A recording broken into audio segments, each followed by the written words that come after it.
नमस्कार। पूरा देश कोरोना से करहा रहा है। लोगों को अस्पतालों में बेड नहीं मिल पा रहे हैं और दिल दहला देने वाली इस तरह की तस्वीरें सामने आ रही है। जब अस्पतालों में जगह नहीं मिल पा रही है तो लोग सड़क पर ही ऑक्सीजन सिलेंडर लेकर बैठ जा रहे हैं क्योंकि अस्पतालों में बेड खाली नहीं है। आज देश का हर आदमी भगवान को कह रहा है कि हे ईश्वर रक्षा कर, क्योंकि उसका नेता और सरकार और सरकारी तंत्र से भरोसा उठ गया है।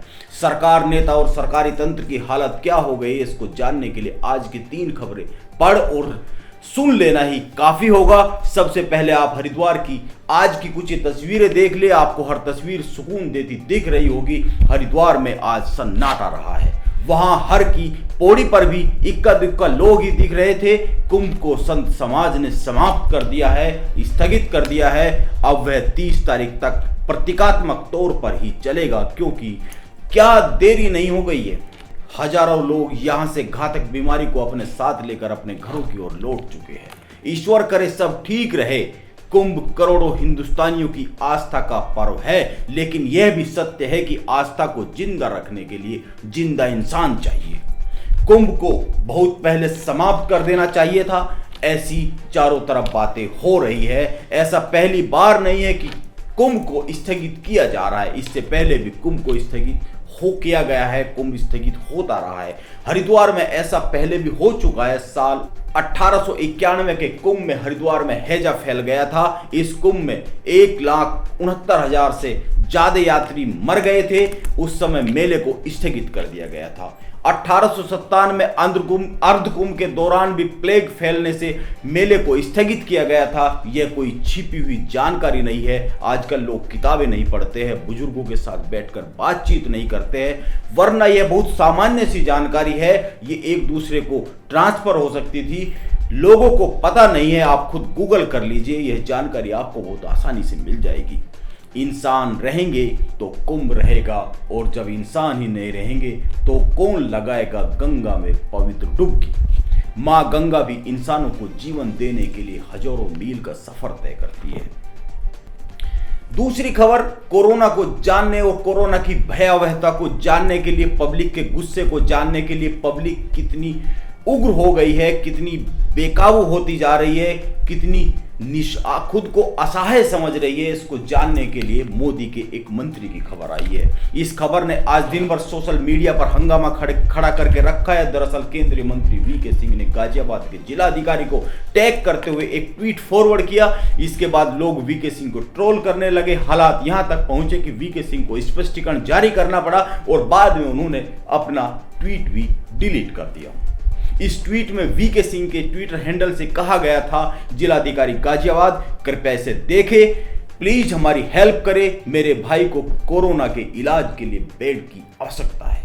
अभी गाजियाबाद में बेड की व्यवस्था नहीं हो पा रही है। दरअसल उन्होंने किसी और के ट्वीट को डीएम को फॉरवर्ड किया था, लेकिन लोगों ने समझ लिया कि वीके सिंह खुद अपने भाई के लिए बेड मांग रहे हैं। ये ट्वीट सोशल मीडिया पर वायरल हो गया और लोग ये कहने लगे कि देश में कोरोना महामारी की स्थिति इतनी खराब हो गई है कि एक केंद्रीय मंत्री को अपने रिश्तेदार के लिए डीएम से मदद मांगनी पड़ रही है।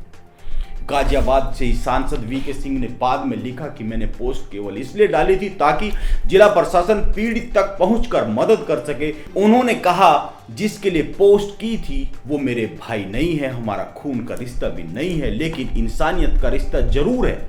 सब बातें ठीक है, लेकिन एक बात समझ में नहीं आई कि मंत्री साहब ने मूल ट्वीट डिलीट क्यों कर दिया। दरअसल आज देश में सत्ता इतनी केंद्रीकृत हो गई है कि सरकार से जुड़ा कोई भी आदमी किसी भी तरह की जवाबदेही लेने को तैयार नहीं है। वह हरदम न जाने किस खौफ में जी रहा है। भगवान रक्षा करे।